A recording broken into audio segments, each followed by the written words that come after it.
To the channel Acharyaji Online. Please subscribe the channel and press the bell icon. Morning everyone. In previous session we have studied about wool and our next fiber is that is silk fiber.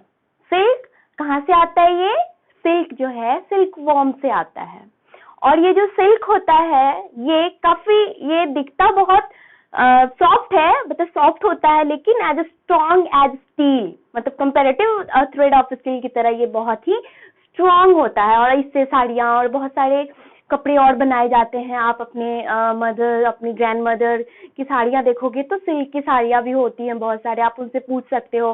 Silk में कितने तरह की भी अलग अलग silk होती है, कुरकुरी silk होती है, कॉटन सिल्क अलग होती है, बहुत सारे सिल्क में भी बहुत सारी क्वालिटीज होती है। तो हम देखते हैं सिल्क।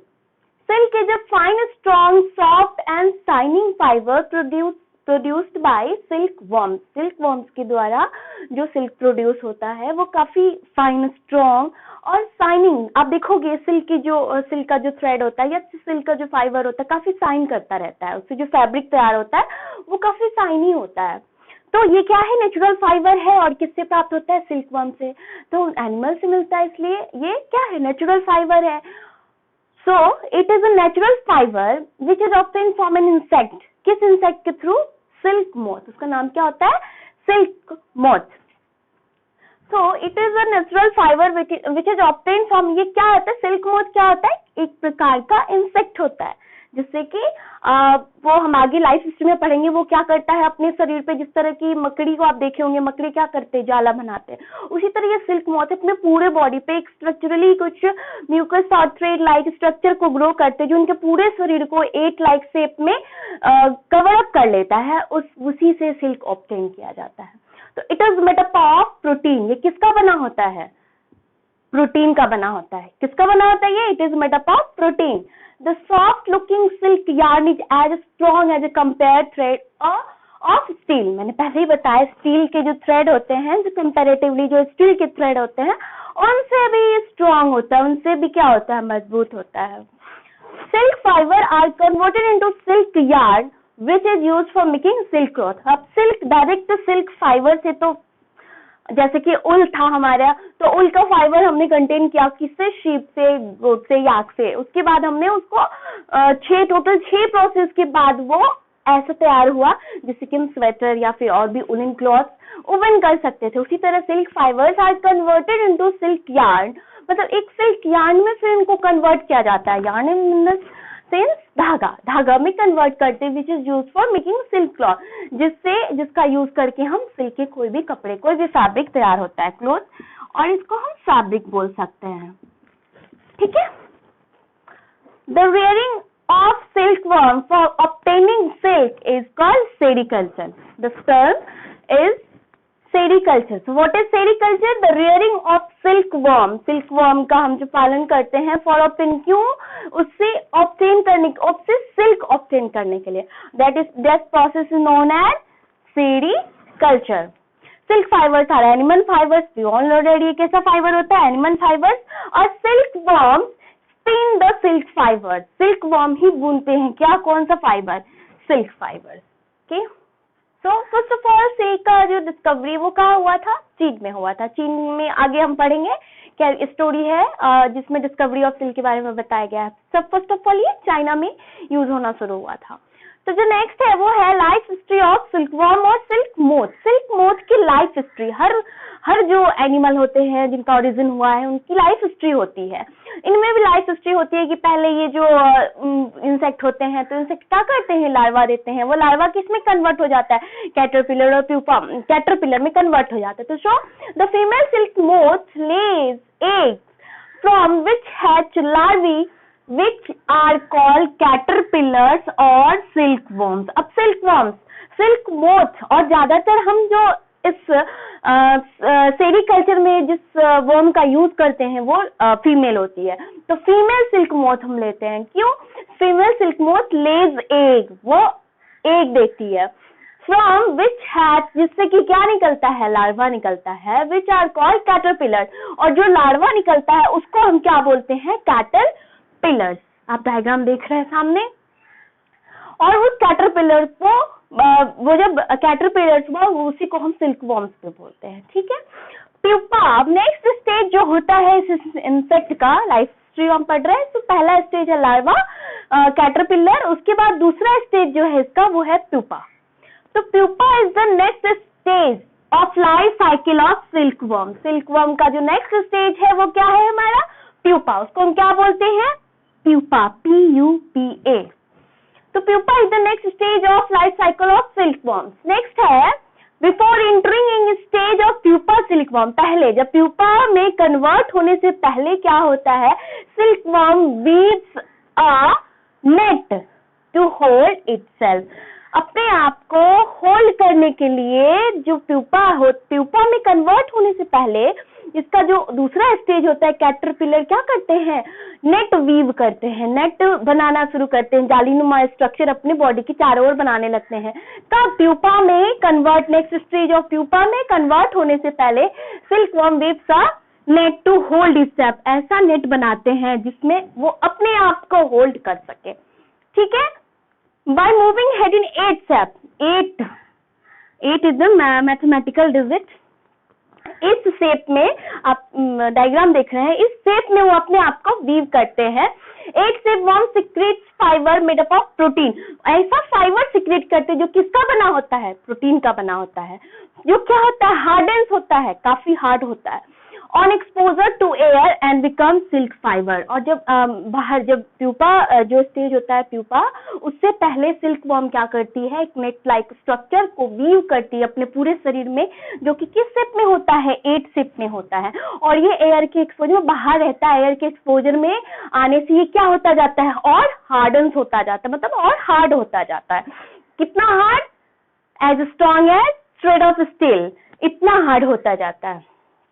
नेक्स्ट है caterpillar completely covered by silk fibre. Caterpillar जो होता है completely covered by silk fibre, caterpillar अब 8 शेप में जो नेट वीवन होता है उसमें वो क्या होता है, वो सिल्क फाइबर होता है। एंड टर्न्स इनटू प्यूपा, उसके बाद किसमें टर्न्स होते हैं, प्यूपा में टर्न्स हो जाते हैं। दिस कवरिंग, और इस कवरिंग को हम क्या बोलते हैं, इस कवरिंग को हम बोलते हैं cocoon. This covering is known as cocoon, COCOON। वो जो नेट लाइक स्ट्रक्चर इनके बॉडी के ऊपर ड्रॉ हो गया है, किस शेप में, 8 शेप में, इसको हम क्या बोलते हैं, cocoon. The silk yarn is obtain from cocoon of the silk moth. अब सिल्क यार्न हम कहाँ से ऑब्टेन करते हैं, कोकून, सिल्क मोथ के कोकून से। अब वही जो नेट लाइक स्ट्रक्चर बना जो बहुत ही हार्डन होता है, वही हमारा क्या होता है, सिल्क यार्न, वही से हम ऑब्टेन करते हैं। So life history of silk moth is done, and then silk की बहुत सारी varieties होती है, एक तरह का नहीं होता है, कोर सिल्क होता है, टसार सिल्क होता है, मूगा सिल्क होता है, इन सब टाइप के बहुत सारे सिल्क होते हैं। तो there are different types of silk moth. Silk moth भी डिफरेंट टाइप के होते हैं। Various type of silk moth produce different types of silk yarn. अब जो डिफरेंट टाइप्स के सिल्क मोथ्स होते हैं वो डिफरेंट टाइप्स के सिल्क यार्न क्या करते हैं, प्रोड्यूस करते हैं। तो कौन कौन होते हैं वो, tussar silk, muga silk, kosa silk are the example of silk. और एक वेरी कॉमन टाइप जो होता है सिल्क मोथ वो होता है मलवरी, that is मलवरी silk moth is common silk moth. मलवरी silk is soft, ये कैसा होता है, soft, lustrous and elastic in nature. ये कैसा होता है नेचर में, इलास्टिक, सॉफ्ट और लस्ट्रस होता है in nature, and can be died in colours, और बहुत सारे कलर्स में इनको क्या कन्वर्ट किया जाए, बहुत सारे कलर्स किए जाते हैं इनसे। अब sericulture of silk worms is a very old occupation in India. Bharat में जो सेरिकल्चर है बहुत ही ओल्ड ऑक्यूपेशन, काफी समय से किया जाता है, और ज्यादातर ऐसे ऑक्यूपेशन में लेडीज, वुमेन्स लोग ज्यादातर इसमें ये करती, रूलिंग में और सिल्क यार्न को सेरिकल्चरिंग में भी हम देखते हैं कि ज्यादातर वुमेन इन्वॉल्व होते हैं। और चाइना सबसे पहले ये जो हुआ ये डिस्कवरी तो चाइना में हुआ था। कैसे हुआ था, एक बहुत पुराने एम्परर थे चाइनीज, उनके गार्डन में कुछ मलबरी ट्रीज थे जिनके लीव्स ना खराब होने लगे, अचानक से सारे लीव्स डिस्ट्रॉय होने लगे। तो वो आपस में बात किए कि ये लीफ क्यों डिस्ट्रॉय हो रहा है। तो कुछ लोगों को लेके वो गार्डन का ऑब्जर्वेशन करने गए, तो वहां उन्होंने देखा एक व्हाइट कलर का जो इंसेक्ट है वो सभी लीव्स को क्या कर रहा है, डिस्ट्रॉय करता जा रहा है। और उनके हाथ में एक कप ऑफ टी था, उसमें आके एक कीड़ा गिर गया और उसके बाद वो इंसेक्ट बहुत सारे नेट उसमें वीव कर लिए। इसी समय फिर वहीं से सिल्क मोथ का आविष्कार हुआ और कोकून, वहीं से कोकून से सिल्क को क्या किया गया, प्रोड्यूस किया गया। तभी से वहां टूरिस्ट या ट्रैवलर्स बहुत सारे गए तो उन्होंने सिल्क के बारे में और विदेशों में जानकारी दी और तभी वो उसका नाम वहां से पड़ गया silk route. India produces plenty of silk on commercial scale. उसके बाद इंडिया में काफी ज्यादा बड़े पैमाने पे क्या होने लग गया, सिल्क को प्रोड्यूस करने लग गया। फ्रॉम कोकून, अब आ जाते हैं, ये हमारी सारी बात हो गई थी सिल्क के बारे में। अब हम कोकून से सिल्क फाइबर अब कैसे कलेक्ट करते, तो फ्रॉम कोकून टू सिल्क। तो for obtaining silk, moths are reared and their cocoons are collected to get silk thread। हम क्या करते हैं, जैसे कि ऊल में हमने क्या देखा था, सीप को रियर्ड किया जाता था, उसके बाद फिर शेयरिंग की जाती थी। उसी तरह यहाँ पे सिल्क ऑब्टेन करने के लिए क्या करते हैं, मोथ्स को रियर्ड, मोथ्स का पालन करते हैं एंड देयर कोकून्स, और उनके जो मोथ्स जो अपने ऊपर बॉडी के ऊपर जो 8 शेप में जो बहुत सारे कोकून्स बनाते हैं, उस कोकून्स को कलेक्ट करके हम सिल्क थ्रेड प्राप्त करते हैं। कहाँ प्राप्त करते हैं, सिल्क थ्रेड। अब रियरिंग सिल्क वर्म रियरिंग कैसे किया जाता है, सिल्क वर्म का रियरिंग कैसे होता है। तो सिल्क वर्म एक टाइम में 100 एग ले करते हैं, बहुत सारे अंडे देते हैं silk worm, female silk worm जो होती है। एक सारा उन अंडों को क्या किया जाता है, केयरफुली स्टोर किया जाता है, कहाँ, कपड़ों पे या पेपर पे उन्हें केयरफुली स्टोर किया जाता है। उसके बाद उनको फार्मर्स को दे दिया जाता है। ऐसे फार्मर्स जो सिल्क वर्म को रियर करते हैं उनको सौंप दिया जाता है। फिर वो क्या करते हैं, उन एग को लेते हैं और उन्हें एक सुटेबल टेम्परेचर पे और एक सुटेबल ह्यूमिडिटी पे उनको क्या करते हैं, वो भी कैप्चर करके रखते हैं और हाइजीनिक कंडीशन होनी चाहिए। The eggs are stored carefully on strips of cloth, कपड़ों के स्ट्रिप्स पे और papers and sold to silk worm farmers. पहले तो एक कलेक्ट करेंगे और उसको हम पेपर पे उसको क्या करते हैं, हम केयरफुली पेपर पे रखते हैं, उसके बाद हम बेच देते हैं। किनको, जो सिल्क वर्म फार्मर्स हैं उनको। वो फिर वो क्या करते हैं, they keep eggs under hygienic condition, ऐसा कंडीशन जो एक के अनुकूल होना चाहिए, and suitable temperature and humidity, और उन्हें जो टेम्परेचर और ह्यूमिडिटी मिलेगी तभी क्या होगा, एक धीरे धीरे उसमें हैचिंग होगी और उसमें से क्या निकलेगा, लार्वा निकलेगा। तो हमने अंडे जो सिल्कवर्म फार्मर को दिया, तो फिर उसने क्या किया, वो उसको हाइजीनिक कंडीशन पे रखा, स्टेबल टेम्परेचर पे रखा, जिससे कि क्या होने लग गया है, एग्स में हैचिंग होने लग जाएगी। हैचिंग होने के बाद उसमें से क्या निकलता है, larva. The eggs are formed to a suitable temperature for the larvae to hatch from eggs। Egg से क्या होगा, लार्वी बाहर आ जाएगा। जो लार्वी निकला उसको हम क्या बोलते हैं, कैटरपिलर्स। ये कब किया जाता है, this is done when the mulberry trees bear a fresh crops of leaves. जब नई नई पत्तियां आने शुरू होती है मलबरी ट्रीज में, वहीं पे तब ये प्रोसेस किया जाता है, जिससे कि क्या होते हैं कि वो इंसेक्ट जो होते हैं, लार्वी, वो सॉफ्ट पत्तियां खाना शुरू करते हैं और ये खाते रहते हैं, इतना खाते हैं कि इनकी साइज में इनरमोस्टली ग्रोथ होता है, इंक्रीज इनरमोस्टली। और उसके बाद 25 से 30 दिन तक ये जब पूरा अच्छे से खा लेते हैं, इनका साइज भी डेवलप कर जाता है, आप डायग्राम देख रहे हैं। उसके बाद ये खाना को स्टॉप कर देते हैं। उसके बाद फिर ये इनके लिए ट्रे बनाया जाता है, बैम्बू जैसे बना होता है वो ट्रे, उस ट्रे में फिर इनको रखा जाता है। तो जब इनको लगता है कि अब हमें खाना बंद कर देना चाहिए, तो उसके बाद ये छोटे छोटे टीनी चैम्बर्स में जाके फिर क्या करते, कोकून को स्पिन करना शुरू करते, अपना काम करना शुरू करते हैं। उसके बाद फिर हमें कोकून में ही सिल्क मोथ डेवलप करता है। सो this is done when the mulberry trees bear a fresh crops of leaves. The caterpillars eat day and night and increase innermostly in size। day and night खाते हैं और innermostly क्या होता है, उनके size में increase होने लगता है। The larvae are kept on clean bamboo trays along with freshly chopped mulberry leaves। Tray में मलबरी लीव्स भी रखा जाता है, जो क्या होता है, बहुत ही फ्रेशली होता है, बहुत ही सॉफ्ट होता है, वो रखा जाता है जिससे कि वो खाते रहे लार्वी जो कैटरपिलर्स है। After 25 to 30 days, they stop eating and move to a tiny chamber। मैंने बताया 25 से 30 दिन के बाद ये क्या करते हैं, खाना बंद कर देते हैं। उसके बाद इन्हें क्या करना होता है, सिर्फ और सिर्फ कोकून बुनना होता है, स्पिन कोकून्स, और वो ट्रे को इस तरीके से बनाया जाता है जो बुने हुए कोकून उस ट्रे से अटैच्ड रहे। The thread by which cocoons get attached. Okay, the silkworm spin the cocoon inside which develops the silk moths. अब जहाँ कोकून बनना शुरू हुआ उसी के अंदर क्या होता है, सिल्क मोथ्स डेवलप करने लग जाते हैं। इस चैप्टर की इनसाइड आपका कुछ एक्टिविटीज है।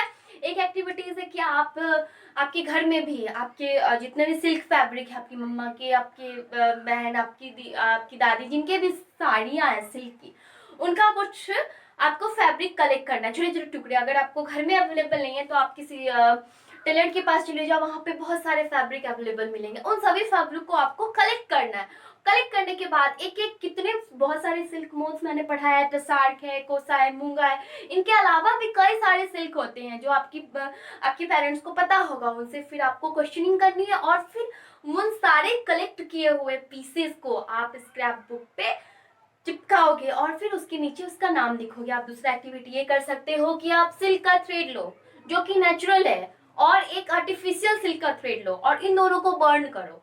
बर्न करने के बाद जो स्मेल आती है क्या वो सेम होती है? दोनों की बर्निंग स्मेल सेम होगी? नहीं। और इसके बाद आप ऊल को लेके आओ, ऊल के थ्रेड को आप, ऊल के फाइबर को आप जलाओ, क्या उसकी गंध सेम होगी? नहीं। इसके बाद एक और एक्टिविटी आप कर सकते हो कि लार्वी का लाइफ साइकिल मैंने बताया जो पिछले उसमें है, आपको उसका डायग्राम अच्छे से बनाना है, स्केचिंग बना के आपको फेयर कॉपी में उसको पेस्ट करना है। तो ये सारी एक्टिविटीज आप कर सकते हैं। नेक्स्ट देखते हैं प्रोसेसिंग सिल्क। नेक्स्ट क्या है? Processing silk. अब हमारा सिल्क फाइबर आ गया हमारे पास, ऑब्टेन होके हमने ले लिया है कोकून से। अब हमें क्या करना है? प्रोसेसिंग, उनका प्रोसेसिंग करना है। कैसे प्रोसेसिंग करते हैं? The pile of cocoons is used for obtaining silk fibre. Pile of cocoons में जो कोकून की जो झुंड होता है, बहुत सारे गुच्छे, या उसको हम ढेरी बोल सकते हैं। The pile of cocoons is used for obtaining silk fibre. उसी कोकून को लिया जाता है जो सिल्क मोथ के ऊपर, बॉडी के ऊपर जो 8 शेप में रहता है, जो नेट लाइक स्ट्रक्चर, उनको हम कलेक्ट करते हैं। तो कई सारे होते हैं, तो वो झुंड की तरह एक साथ जमा होते हैं, फिर उनको हम कलेक्ट करते हैं। The cocoons are kept under the sun और बॉयल और एक्सपोज टू स्टीम। मतलब उन कोकूनों को अलग करना है, ठीक है? कोकून से उनके रेशे अलग करने हैं ना, तो उसके लिए क्या करते हैं? उनको धूप में रखा जाता है या फिर उन्हें बॉयल किया जाता है या फिर उनको स्टीम भाप दिया जाता है, जिससे कि क्या होते हैं, वैसे कलेक्ट आसानी से हो जाते हैं और छोड़ देते हैं, उन इंसेक्ट से अलग हो जाते हैं, छोड़ देते हैं उनको। The process of taking out threads from the cocoon for use as silk is called reeling. अब क्या होता है कि कोकून से जो थ्रेड अलग हुआ और उसको फिर हमने क्या किया, यूज, उसको सिल्क के रूप में जो यूज करते हैं, इसको हम क्या बोलते हैं? Reeling of silk. This process is known as reeling of silk. Nowadays it is done by special machines. It is done by special machines. किसके द्वारा होता है? कोई स्पेशल मशीन्स आगे, उससे ये रीलिंग का काम आजकल किया जाता है। Silk fibres are then spun into silk thread. अब जो सिल्क फाइबर है उसको हम किस में कन्वर्ट करते हैं? सिल्क थ्रेड में। और सिल्क थ्रेड में कन्वर्ट होने के बाद सिल्क क्लॉथ वीवर्स के द्वारा बनाया जाता है, which are woven into silk cloth by weavers. तो ये हमारा सिल्क था, कंप्लीट हो गया। हम नेक्स्ट वीडियो में एक्सरसाइज के साथ मिलेंगे। Thank you.